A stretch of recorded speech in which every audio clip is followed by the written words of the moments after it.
일이 있었습니다. 고고학을 연구하는 분들이 이것저것을 발굴하다가 무덤을 발견했는데 거기에 3,000년 된 미라와 함께 씨앗들이 발견이 된 것입니다. 그릇에 소복히 쌓여있는 씨앗이 있었어요. 그래서 그분들이 이 씨앗을 심어봤다는 것입니다. 심어봤더니 어떻게 됐을까요? 싹이 났다는 거예요. 제가 이 이야기를 듣고 호기심이 생겼습니다. 이런 거는 확인을 해봐야 되잖아요.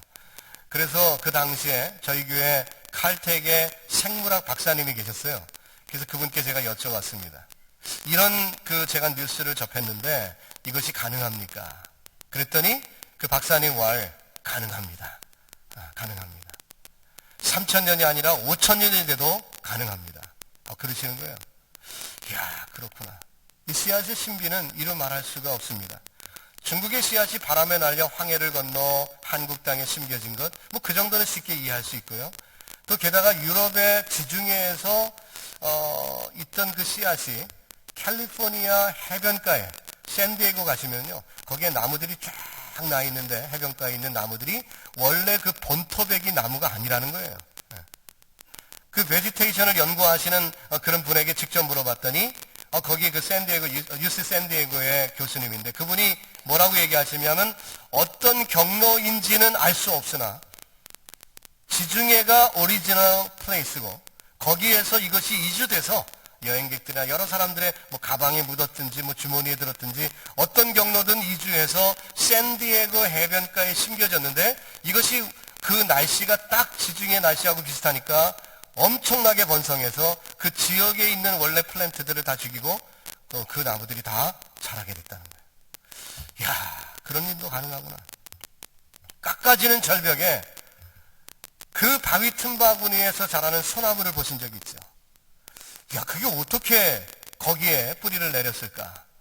우리는 우여곡절을 모르지만 언젠가 그 소나무의 씨앗이 바람에 날려 그곳까지 간 것이고 거기에 적당한 흙과 적당한 습기, 수분이 공급됐을 때 뿌리를 내리고 자라게 돼요. 바위 틈바구니에서도 소나무가 올곧게 올라갔다는 것이죠. 이 씨앗의 신비는 참으로 놀랍습니다. 정말 우리는 상상할 수 없는 지역까지 이 씨앗은 날아가서 또 그것도 오랜 세월이 지난 다음에도 적당한 환경이 주어지면 뿌리를 내리고 자라게 되어 열매를 맺게 된다. 그런데요, 복음의 씨앗도 원리가 같습니다. 선교사님들이 혹은 전도자들이 이름도 없이 빛도 없이 언젠가 전했던 복음의 씨앗, 당대에는 열매를 맺지 못한 것 같지만 그것이 그냥 있는 것이 아니라 사라지지 않고 그대로 결국은 언젠가 조건이 주어졌을 때 그 복음의 씨앗이 자라 열매를 맺게 되는 놀라운 축복을 이루게 되더라는 것입니다. 오늘 본문에 등장한 여인과 예수님과의 대화를 보니까 이 여인도 언제인지는 모르지만 누구에게서부터 들었는지도 모르지만 분명히 이 여인도 언젠가 메시아에 대한 소식을 들었고 그 메시아에 대한 대망이 있었던 것입니다. 그때 이제 예수님 생수를 만났을 때 그 조건이 주어지니까 거기에 뿌리가 나고 자라게 되는 놀라운 축복이 있게 된 것이죠. 이 대화 중에 놀랍고 위대한 것은 바로 이 여인에게 이미 복음의 씨앗이 언젠가 떨어져 있었다는 것입니다. 25절을 다시 봅니다. 여자가 가로되 메시아 곧 그리스도라 하는 이가 오실 줄을 내가 아노니 그가 오시면 모든 것을 우리에게 고하시리이다. 처음에 얼마나 차갑게 예수님을 대했던 사람입니까? 유대인인 남자 당신이 사마리아의 여자인 내게 왜 물을 달라고 합니까? 라고 대받아 쳤던 그런 여인입니다. 남편을 데려오라는 말씀을 듣고서도 나에겐 남편이 없다라고 딱 잘라 말했던 이 여인이죠. 자, 그런데 이 여인의 대화를 보니까 오래전에 메시아에 대한 이야기를 들은 적이 있고 그 복음의 씨앗이 언젠가는 있었는데 이제 주님을 만나 은근히 메시아를 기다리던 그 마음속에 주님을 만나 그 각질이 부서지고 뿌리가 내려 자라게 되는 축복을 얻게 된 것입니다. 사마리아 사람들이 사실 복음을 접하기는 굉장히 어렵습니다. 그들이 가지고 있었던 성경이라고는 모세오경밖에 없었어요. 유대인들은 선지자의 글이 있습니다. 시가서가 있어요. 근데 우리가 아는 대로 그 성경들을 쭉 다 읽어보면, 구약 성경들을 다 읽어보면 메시아에 대한 예언의 말씀은 어디에 많이 나옵니까? 선지자들의 글에 그리고 또 시가서에 다윗의 시나 이런 데서 많이 예언이 되어 있습니다. 그런데 사실 모세 오경만 갖고 메시아에 대한 대망을 갖기는 여간 어려운 것이 아닙니다. 상당히 부족한 지식밖에 없죠. 그럼에도 불구하고 이 여인은 메시아의 대망이 있었다는 것입니다. 예수님께서 그 여인과 대화할 때 이 여인에게 뭐라고 말씀합니까? 26절에 보니까 예수께서 이르시되 내게 말하는 내가 그러라. 분명히 그 메시아에 대한 대망을 갖고 있었던 그 여인에게 바로 그가 나라고 주님은 분명히 언급을 하셨습니다. 하나님께서는 복음의 씨앗을 이것저것에 떨어뜨려 놓으십니다. 단지 여건이 형성되지 않았을 뿐입니다. 때가 이르지 않았을 뿐입니다. 충분한 수분이 공급되고 적당한 흙이 있으면 단단했던 껍질을 부수고 싹이 나고 뿌리를 내려서 결국 나무가 자라는 그런 축복을 주시는 거죠. 여러분, 저와 여러분이 누군가에게 복음을 전하고 있습니까? 그런데 받아들이지 않고 냉대와 천대뿐인가요? 포기하지 마십시오. 포기하지 마십시오. 언젠가 하나님의 때가 이를지 모릅니다. 우리는 그저 씨앗을 뿌리는 것입니다. 그 씨앗이 언제 싹이 날지 우리는 모릅니다. 하지만 언제 그 때가 이르기만 하면 그 뿌려졌던 씨앗이 자라 하나님의 영광의 도구가 될 줄로 믿습니다. 여인에게 그 누가 메시아를 전했는지 모릅니다. 어떤 때에 그에게 메시아에 대한 이야기를 소개했는지 모릅니다. 하지만 이 여인은 그 심령 속에 그 씨앗을 품고 있었고 드디어 예수님을 만나는 순간 그 씨앗이 자라는 축복을 누리게 된 것입니다. 생수가 공급되자 딱딱한 껍질이 벗어지게 되었습니다. 그것을 뚫고 파란 싹이 돋는 그런 축복을 지금 우리는 성경을 통해 목격하고 있는 것입니다. 여러분과 저의 삶 속에서도 혹시 이 복음의 씨앗 당장 눈앞에 어떤 현상이 벌어지지 않는다 할지라도 실망하지 마시고 끝까지 뿌리시기 바랍니다. 그때가 임하여 하나님께 영광되는 놀라운 축복이 임하게 될 줄 믿습니다. 자, 27절의 이 말씀을 계속해서 보면은 이때 제자들이 돌아와서 예수께서 여자와 말씀하시는 것을 이상히 여겼으나 무엇을 구하시나이까? 어찌하여 저와 말씀하시나이까? 묻는 이가 없었다고 했습니다. 식량을 구하러 제자들은 예수님을 우물가에 두시고 수가성에 들어갔습니다. 그래서 식량을 구했어요. 기다리시는 예수님을 생각할 때 그들은 마음이 조급했습니다. 그래서 열심히 달려왔죠. 보니까 예수님은 자신들이 신나게 이제 음식을 가지고 가는데 자신들에겐 관심이 없으시고 여인 하나하고 대화를 하시는데 얼마나 열심히 진지하게 대화를 하시는지 모릅니다. 그렇기 때문에 어떤 누구도 그 대화에 끼어들지 못했다. 오늘 보면은 그렇게 말씀하고 있습니다. 이 제자들이 예수님과 그 여자에게 예의를 갖추기 위해서 말 중간에 끼어들지 않았던 걸까요? 아닌 것 같습니다. 왜냐하면 제자들의 행적이 복음서에 쫙 기록이 되어 있는데 그들의 모습을 보니까 사마리아 여자쯤은 우습게 여길 수 있는 버르장머리 없는 사람들이었어요. 그렇기 때문에 그들의 보였던 행실을 보면 그들이 예의를 갖추느라고 중간에 말을 안 붙이고 그런 것 같지는 않습니다. 뭔가가 있었어요. 그들이 끼어들지 못했던 이유가 있었다는 것입니다. 그것이 무엇이었을까요? 그래서 저는 차라리 그들이 끼어들지 않았다라는 표현보다는 끼어들지 못했다라고 얘기하고 싶습니다. 무언가 중압감이 있었어요. 뭔가 진지함 속에 어떤 환경을 그들이 목격했을 때 누구도 말을 걸을 수 없는 그 분위기의 진지함에 압도당하고 만 것입니다. 예수님과 그 여인의 진지함에 압도당하고 만 거예요. 그렇기 때문에 자신들이 입에서 탁 튀어나올 예수님 음식 갖고 왔어요. 배고프시죠? 이 얘기를 하고 싶은데 할 수가 없었던 거예요. 예수님은 그 여인을 바라볼 때 깊은 사랑으로 열심히 전하십니다. 또 그 여인은 지금까지 갈급한 심령으로 있다가 생수를 맛보는 순간이기 때문에 진지하게 주님으로부터 한 말씀이라도 놓칠까 한눈 팔지 못하며 집중해서 듣고 있습니다. 정말 오랫동안 광야에 방치되었던 어린 양, 주님은 그 양을 만나신 것이고 그 양은 목자를 만난 그 기쁨 속에 다른 어떤 것도 끼어들 수 없는 것입니다. 오랜 세월을 방황했습니다. 세상의 거친 형상으로 살았던 여인, 그 사이에는 주님과의 그 사이에는 어떤 것도 끼어들 수 없었던 것입니다. 오늘날 저와 여러분은 어떻습니까? 혹 말씀을 나눔에 조그만 부스럭 소리에도 우리는 금방 우리의 어텐션을 놓쳐버리고 있지는 않습니까? 설교자는 오늘날 성도들의 관심을 끌기 위해서 반 코미디언이 되어야 하는 그런 시대에 우리가 살고 있습니다. 그러나 이 여인은 예수님이 무슨 조크를 한 것도 아닙니다. 하지만 주님에 집중되어서 진지하게 주의 말씀을 듣고 있습니다. 예수님도 진지하게 그에게 말씀을 전하고 있습니다. 오늘날 주의 말씀을 읽거나 들을 때 저와 여러분이 이런 자세가, 이런 환경이 우리에게 임하기를 주님의 이름으로 축원합니다.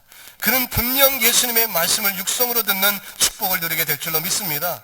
여인은 지금 자신이 이곳에 왜 왔는지조차 잃어버릴 정도였어요. 잃어버렸어요. 뭐하러 왔습니까? 물 기르러 왔어요. 그러나 물동이를 버려두고 갑니다. 그 정도로 몰입돼서 예수님 말씀을 집중해서 듣고 있었어요. 예수님의 제자들이 도착한 것도 모른 채 집중해서 주의 말씀을 듣고 있는 그 여인. 여러분 마음속에 언젠가 떨어진 복음의 씨앗이 있었다면 그 씨앗이 움틀거리며 싹을 내는 순간, 생수가 임하여 그 딱딱했던 각질이 벗어나고 싹이 돋는 순간, 우리는 세상의 어떤 것도 우리를 약하게 만들 수 없습니다. 우리의 관심을 빼앗을 수 없습니다. 하나님의 말씀, 예수 그리스도, 그리스도의 보혈만이 저와 여러분의 관심이요 하나님의 능력이 될 줄 믿습니다. 여러분, 이 은혜가 우리 모두에게 임하기를 주님의 이름으로 축원합니다. 그렇게 되면요, 우리의 지금까지 관심을 끌던 요소들이 도저히 우리의 관심을 빼앗아갈 수 없습니다. 염려하던 일들이 있겠죠. 걱정하던 일들이 있습니다. 물질에 대한 문제가 있습니까? 건강에 대한 문제가 있습니까? 자녀에 대한 문제가 있습니까? 이것들이 우리의 관심을 빼앗아가고 있습니다. 그러나 지금 이 시간 예수님을 만나고 하나님의 말씀을 접하는 순간 아무것도 눈에 들어오지 않고 주님만 뵙게 되는 놀라운 축복을 누리게 될 줄 믿습니다. 지금까지 나를 괴롭게 했던 어려운 일들 더 이상 문제되지 않습니다. 왜냐하면 예수님을 만났기 때문에 예수님과 내 사이에 끼어들 수 있는 것은 세상에 아무것도 없다는 것입니다. 오늘 이 예배가 그런 현장이 되기를 주님의 이름으로 축원합니다. 저와 여러분이 그 주님과 함께 교제하며 하나님의 은총을 체험하는 복된 시간 되기를 주 예수님의 이름으로 축원합니다. 주 안에 기쁜 누림으로 같이 부를까요? 마음의 풍랑이 잔잔하니 세상과 나는 간 것 없고 구속한 주만 보이도다. 이것이 나의 간증이요, 이것이 나의 간증이요, 이것이 나의 찬송일세. 나 사는 동안 끊임없이 구주를 찬송하리로다. 아멘. 세상과 나는 간 것 없고 구속한 주님만 보입니다. 이것이 저와 여러분의 간증되기를 주 예수님의 이름으로 축원합니다. 이렇게 진지하게 말씀을 받은 후에 여인은 반응을 보였습니다. 어떻게 했습니까? 28절 이하에 보니까 여자가 물동이를 버려두고 동네에 들어가서 사람들에게 이르되 나의 행한 모든 일을 내게 말한 이를 와봐라. 이는 그리스도가 아니냐 이렇게 외칩니다. 요한은 그 여인의 모습을 유심히 관찰했습니다. 그리고 지금 복음서를 쓰는데 그의 기억에 아주 새록새록 너무너무 선명하게 기억나는 것은 빈 물동이었습니다. 빈 물동이. 그래서 그는 그 사실을 이 복음서를 읽는 독자들에게 알려주기를 원해서 이 빈 물동이를 버려두고 갔다는 것을 하이라이트 시켜놓고 있습니다. 요한이 기억하는 일들은 굉장히 많았을 것입니다. 또 여인이 했던 행동들은 상당히 여러 가지가 있을 수도 있었을 것입니다. 그러나 이 특징적인 빈 물동이를 버려두었다. 물동이가 비었고 그것을 버려두었다는 이 사건은 요한이 잊을 수 없는 일이었고, 이것은 오늘 사건을 일목요연하게 우리에게 보여주는 시청각 교재가 되기 때문에 요한은 이 말씀을 우리에게 전하는 것입니다. 빈 물동이, 여인이 버리고 간 그 빈 물동이, 그리고 동네로 들어가서 복음을 전합니다. 자신이 만난 예수를 증거합니다. 그렇게도 사람을 만나기 싫어했던 사람이었습니다. 대인 기피증을 앓던 사람이에요. 그래서 정오의 떼약빛에 물기로 나올 수밖에 없었던 그런 사람이죠. 그러나 지금 당장 바로 그 동네, 피했던 그 동네로 달려가고 있습니다. 뭐라고 외쳤습니까? 나의 행한 모든 일을 내게 말한 일이라고 표현했습니다. 나의 행한 모든 일, 그 얘기는 뭐죠? 자신이 수치스럽게 여겼던 과거의 부끄러운 모습입니다. 자신이 숨기고 지내고 싶었고 숨기려고 했었던 자기의 치부입니다. 늘 동네 사람들의 입방아에 오르고 가십거리가 되었던 그 일이었습니다. 그런데 그 일을 이미 다 알고 계신 그분이다. 그러니 그리스도가 아니냐라고 외치는 것이죠. 동네 사람들은 어떤 사람들입니까? 바로 이 사마리아 여인을 공격하던 무리들입니다. 빈정대던 사람들입니다. 왕따시켰던 사람들입니다. 근데 그들에게 복음을 전하러 갑니다. 어떻게 이런 일이 가능할 수 있었을까? 생수를 맛보았기 때문에 오히려 이제는 그 생수를 맛보지 못하고 갈증 가운데 시달리고 있는 그 동네 사람들을 불쌍히 여기게 된 것입니다. 오히려 불쌍히 여깁니다. 그러니까 그들에게 복음을 증거하려고 애를 쓴 것입니다. 물동이를 버려두고 가는 그 여인의 마음이 얼마나 급했는지 말해주죠. 물동이를 버려두고 갔으면 잠시 그냥 놔둔 게 아니라 버려두고 갔어요. 조금이라도 지체할 수 없는 그 여인의 마음. 사마리아 도성에는 자기뿐 아니라 과거에 수많은 사람들이 그곳에서 예수님을 필요로 하고 갈증에 시달려 반드시 이 생수를 맛보아야 되기 때문에 그 여인은 달려가게 된 것입니다. 그리고 강력하게 전달합니다. 와보라! 와보라! 그 여인의 확신에 참 외침. 누가 보더라도 이 여인은 뭔가 달랐습니다. 그전에는 늘 고개를 숙이고 눈을 아래로 깔고 살았던 사람들. 그리고 또 사람들이 뭐라고 얘기하면은 금방 그냥 날카롭게 공격을 하는 그런 반응을 보이던 여인이었습니다. 근데 이 여인이 달려와서 자기의 치부를 다 드러내놓고 하는 말이, 그 감추려고 했던 그 치부를 다 드러내놓고 하는 말이, 메시아가 이곳에 왔다. 그를 만나야 된다고 외치는 것입니다. 환해진 얼굴이 변화를 증명하고 있습니다. 그 여인의 밝은 모습이 그가 가지고 있었던 모든 고민과 아픔들이 다 치유된 그 사건을 증명하고 있는 것입니다. 사람들은 믿을 수밖에 없었고 사람들의 마음은 움직여 그곳으로 달려오게 된 것입니다. 원래 그 여인이 그곳에 뭐 때문에 갔습니까? 물 들어갔어요. 물 들어간 것입니다. 그러나 그것에는 이제 관심도 없어요. 생수를 맛봤기 때문에, 주님을 만났기 때문에 관심이 없어요. 우리가 예수 믿기 전에는 교회를 다닌다 할지라도 우리의 관심은 온통 세상 거리들이죠.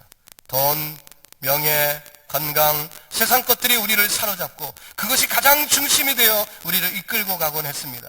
그러나 진정으로 예수 만난 사람, 진정으로 영생을 체험한 사람, 진정한 하나님의 자녀가 된 사람은 그것에서 자유함을 얻게 될 줄로 믿습니다. 세상이 아무리 힘들고 어려운 것이 여전하다 할지라도 나는 나와 예수님 사이에 이제 다른 것이 보이지 않고 세상과 나는 간 곳 없고 구주만 보입니다. 하나님만 보입니다. 그 신앙의 체험이 바로 이 여인의 체험이었던 것입니다.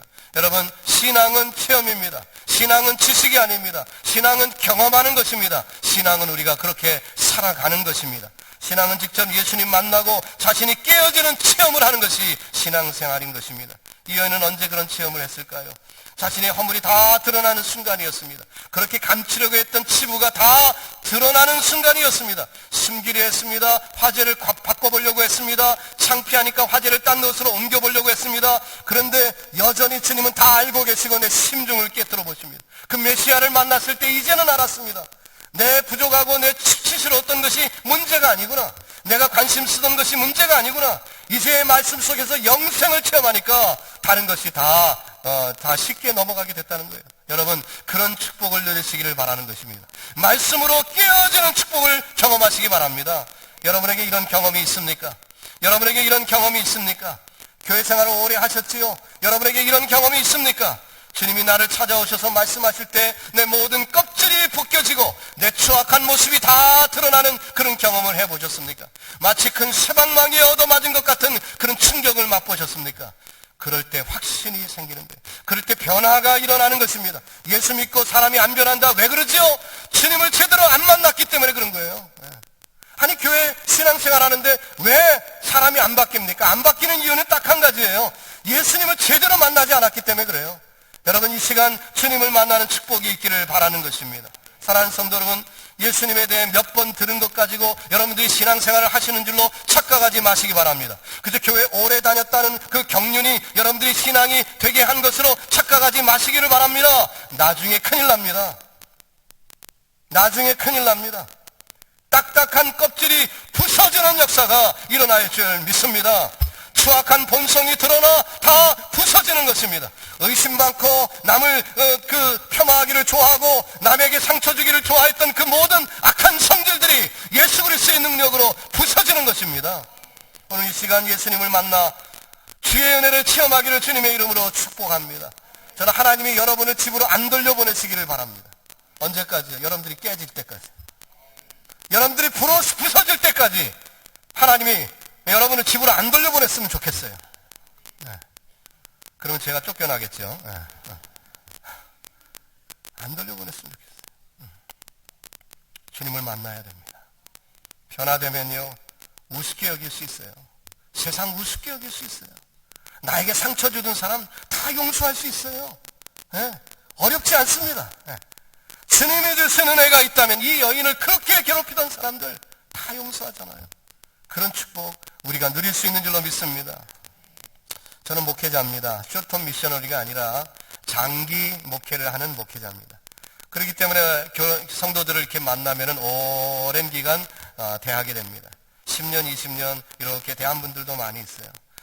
근데 그 성도님들을 보면서 제가 감사하는 건 뭐냐면 그 성도들의 신앙이 자란다는 것입니다. 잘한다는 거예요. 제가 그분의 옛 모습을 잘 압니다. 그분이 처음 교회 나올 때 어두웠던 모습을 잘 압니다. 근데 그분이 변화가 되기 시작합니다. 얼굴이 환해지기 시작합니다. 사람들에 대해서 베풀기를 기뻐합니다. 상처받을 만한 가정에 그분이 과거에 그 전력이 화려했던 그런 분이었다 할지라도 농담 삼아 자기의 과거를 쉽게 얘기하고 남들 앞에서 쉽게 자기의 허물들을 얘기하는 그런 모습으로 변하게 됩니다. 어떻게 이렇게 바뀔 수 있을까요? 이 여인과 같이 샘솟듯 솟아나는 생수를 체험했기 때문인 줄로 믿습니다. 저와 여러분을 가십하는 사람이 있습니까? 그 사람이 너무너무 미워요? 여러분들이 예수님을 제대로 못 만난 거예요. 그 가십하는 사람이 문제가 아닙니다. 내가 문제예요. 내가. 내 이야기를 남이 뭐라고 하더라. 그게 왜 문제가 됩니까? 사실이면 사실이고 사실이 아니면 또 아닌 것으로 끝나버리는 거지. 그게 뭐 문제될 게 있어요. 왜 그것 때문에 발끈합니까? 그럴 필요 없어요. 주님 만나면 해결될 줄 믿습니다. 오해가 안 풀려서 괴로워하십니까? 괜찮아요. 하나님이 아시잖아요. 하나님이 아시잖아요. 중심까지 다 보시잖아요. 그렇게 감추고 싶었던 치부. 그런데 신앙이 자라는 사람들의 공통점은 그 치부가 더 이상 부끄럽지 않게 된다는 것입니다. 속이는 사람들은 머리가 좋아야 되죠. 진짜도 알아야 되고 거짓말한 것도 기억해야 되고 누구에게 거짓말한 것도 기억해야 돼요. 그러니까 얼마나 머리가 좋아야 됩니까? 저나 여러분처럼 머리 안 좋은 사람 그냥 삽시다. 허물 없이 그저 자유하는 것이 좋잖아요. 이것이 새로운 피조물의 모습인 줄 믿습니다. 왜 이 여인의 모습이 변화되는지, 자신의 치부가 드러나는 그 순간, 옛날에는 그것 때문에 괴롭게 살았던 이 여인이지만 이제는 어렵지 않습니다. 다 치료가 됐기 때문에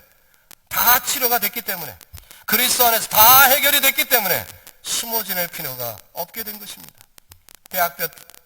떼약볕에도 사람들을 피하기 위하여 그 떼약볕을 무릅쓰고 물을 길러 나왔었는데 그럴 필요가 없게 됐어요. 이제는 새로운 피조물이 되었기 때문인 것입니다. 우리가 감추고 싶은 약점들이 있지요. 드러내세요. 하나님은 그 치부를 통해서 여러분을 쓰시고 여러분을 통해 영광 받으시는 하나님이신 줄 믿습니다. 여러분, 이 시간 마음속에 여러분을 괴롭히고 있던 사람들 생각나시는 분들 있습니까? 그냥 이빨로 그냥 빡빡 그냥 씹어 주고 싶은 그런 분들이 있습니까? 혹이라도요? 네. 이 여인을 가십거리로 삼았던 동네 사람들, 이 여인 미웠겠죠. 마음에 미움이 있었지요. 자신을 버리고 떠난 5명의 남편들, 얼마나 요놈들이 미웠겠습니까? 그러나 변화된 이 여인은 오히려 그 동네 사람들을 불쌍히 여기게 됩니다. 뒤에서 늘 흠집 잡고 늘 나를 씹고 있었던 그 사람들, 그러나 이 여인은 예수 만난 다음에 변화된 것은 그들을 품는 넓은 마음이 되었어요. 이 여인의 말을 들은 사마리아 사람들이 예수님께 달려오기 시작합니다. 30절이죠. 저희가 동네에서 나와 예수께로 오더라. 헬라어 문법을 보니까 이 헬라어 문법에는 진행적인 의미가 있습니다. 계속해서 나왔다는 거예요. 계속해서. 동네에서 한번 쫙 나오고 만 게 아니라 계속해서 사람들이 나왔다는 거예요. 왜 그들이 예수님께 찾아 나왔을까요? 예수님이 뭐 쪽집게 무당이니까 그런가요? 잘 알아맞히니까 신기하다. 내 것도 아나 한번 테스트해보자. 그런 것이었을까요? 아니죠. 메시아가 오셨다. 그겁니다. 메시아를 만나기 위한 거죠. 그들도 다 메시아가 필요했기 때문에. 그래서 달려 나온 거예요. 예수님의 말씀이 필요했기 때문인 것입니다. 생수가 필요했기 때문에 갈증 속에 있었으니까 생수가 필요하니까 나온 거예요.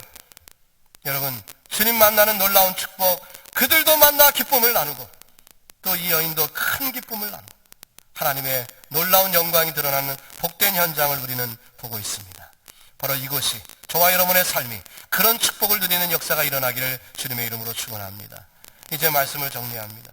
오늘 우리가 드리는 예배 속에서 이 설교 시간이 저와 여러분의 성경 지식 조금 늘리는 수준으로 멈추지 않기를 원합니다. 여러분을 성령의 검으로 두드리시는 하나님, 그래서 거의 초주검이 될 정도로 수년 아니 수십 년 동안 아무에게도 말하지 않았던 비밀스러운 것, 그러나 주님이 내 속에 들어오시어 이 비밀스러운 것들이 낱낱이 드러난 체험, 이제는 더 이상 수치거리가 아니라 이것으로 오히려 하나님께 큰 영광을 돌릴 수 있는 홀가분한 축복을 여러분 누리시기를 주님의 이름으로 축원합니다. 그렇다면 주변에 원수 삼고 나를 원수 삼고 나에게 괴로움을 주던 그 많은 사람들을 사랑하고 품고 하나님께 영광 돌리는 놀라운 축복이 우리에게도 임하게 될 줄 믿습니다.